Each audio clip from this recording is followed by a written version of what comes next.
Hi everyone, my name is Joseph, and today I want to discuss Destiny Season 2, Season of the Witch.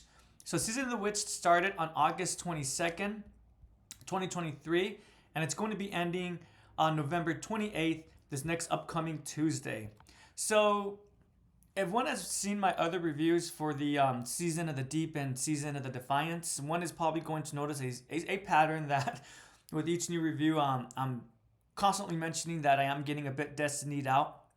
So this was the first season since I first started playing where I was actually quite close to not finishing my season pass, and the only other time this has occurred was when a clanmate of mine and I decided to go through the last year's seasons together, and we decided to do that kind of at the last minute during Season of the Chosen. So I got the pass fairly late in that season.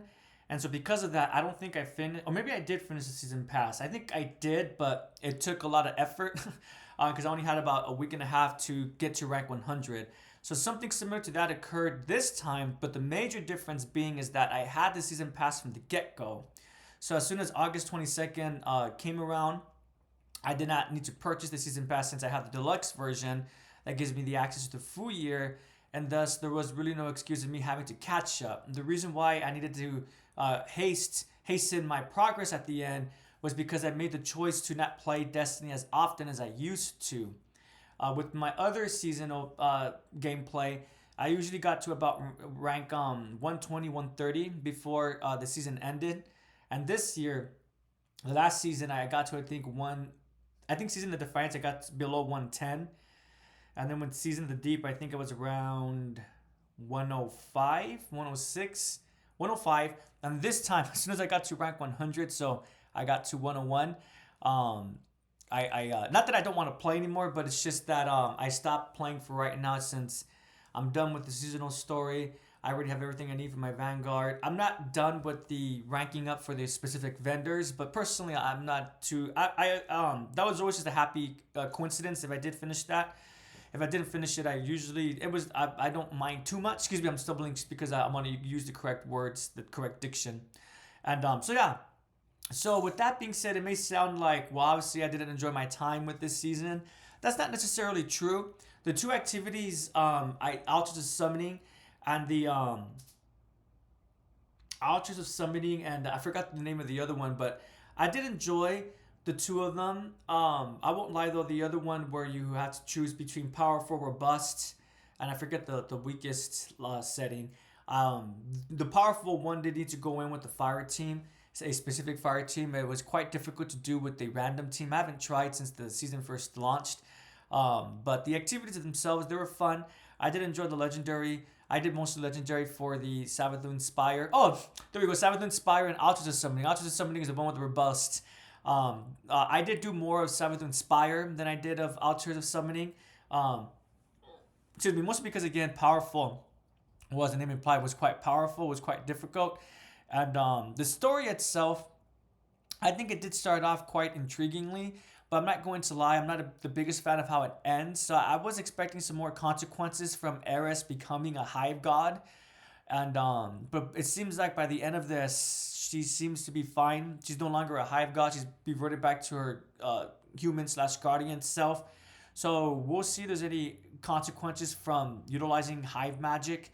I'm hoping that there will be. I don't want to sound morbid, but just because usually Destiny does a good job of consequences.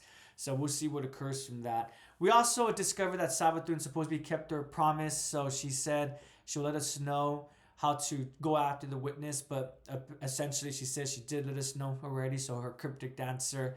Savathun is back, by the way. So this season did a horrible job with the cutscene. They showed Savathun being resurrected by Amaru, but then she's killed by Eris in order to get her teething.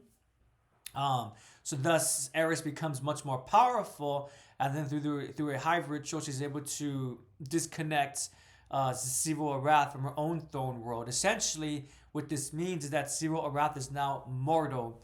If we were to kill her in this plane of existence in the game's world, she'll have no throne world to escape to. She'll just die. So that was interesting. But then after that, the cutscene kind of just ends, and one has to read the lore to find out that so if one just watches the cutscenes and makes it seem like Umaru resurrected Savathun, but then she was just left dead after that. That's not the case. After Eris kills Savathun, Umaru resurrects Savathun once again, and then Savathun makes a deal with the Vanguard. She's letting them she's letting them hold Umaru hostage essentially, while she continues doing her own thing.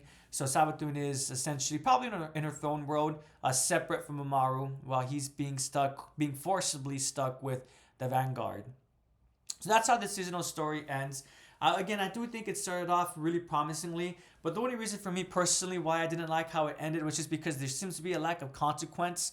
Things seems to be going in the way of the player, and usually it doesn't go like that, right? So we'll see if that continues when the new season starts, if anything's going to change. So, and also in addition to that, the new season, the last season was announced, the name of it as well, Season of the Wish, the Last Wish, or something along that nature.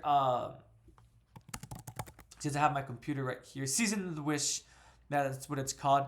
And I'll be frank with everyone, I'm not really looking forward to this story. I'm hoping that I'll be proven wrong, but just because I am aware of the background between surrounding the Last Wish, the raid, and the Wishwa, and the mysterious 14th wish, but I never thought that they'll make the 14th wish. Excuse me, let me start over. I never thought they would make the 14th wish part of the main story. There was some speculation that when Witch Queen came out, that the 14th wish with the 14th wish would be revealed due to the Dreaming City and the curse it's due under, but nothing came from that. Or rather, yeah, with the release of Witch Queen, because of the whole season with Marosov disconnecting Savathun from a worm, that ritual that they did in the Dreaming City, but again, nothing came from that. So it is interesting how they're using that 14th wish as main narration material. But for right now, I'm just not too intrigued. We got a cutscene for the final week, we being the players, where it shows our guardian looking at Savathun's ring pattern, and as it turns out, that's the secret to, I guess, to chasing the witness, or the secret to whatever it is that we need to do next. And yeah, I don't know. It was just kind of an anticlimactic cutscene for me, but I'm still interested in the story. So at this point, would I recommend this season? So if one does not have the deluxe edition, to be honest with everyone, I would say no. I would only recommend this season only if one already has played the previous two seasons and if they feel invested, or again, they have the deluxe edition. Obviously, I would encourage you to play it to make sure you get your money's worth. But for those who have not yet picked up this season, with only 2 more seasons left, or technically just 1 because this one ends next week, I would not recommend getting into it at this point. And hopefully my opinion changes with the start of the next season 23, Season of the Wish, but we'll see. Then also, I haven't done a video, but I might do a separate video, of course, discussing the whole behind the scenes with Destiny and Bungie, the layoffs, and Michael Salvatore and his partner, in terms of making the music being gone as well. Supposedly, they really did the music for the final shape, but as a Destiny player, do I want to continue playing Destiny if Michael Salvatore and his... excuse me, I really don't like... I don't know the other individual's name.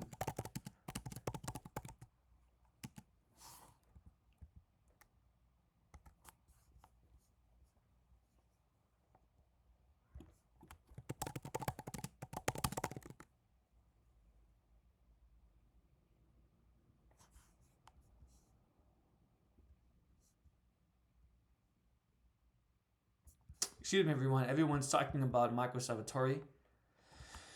Let me put on...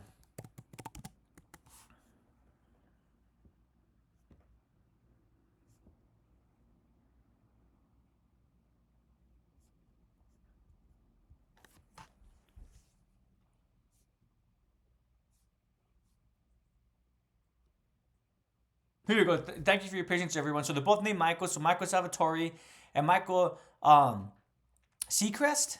Excuse me, if I'm not pronouncing that correctly. They were both primarily the ones who made Destiny's music. And apparently they were both laid off. And again, as someone who... I really do appreciate Destiny's music. Not just Destiny, but also Halo's soundtrack as well. And if both Michaels have been laid off, Salvatore and Seacrest, that does make me concerned about the future beyond the final shape. Who's going to be making the music? If it's not those two individuals, then Is the music going to have the same quality, the same kind of life, the same kind of passion?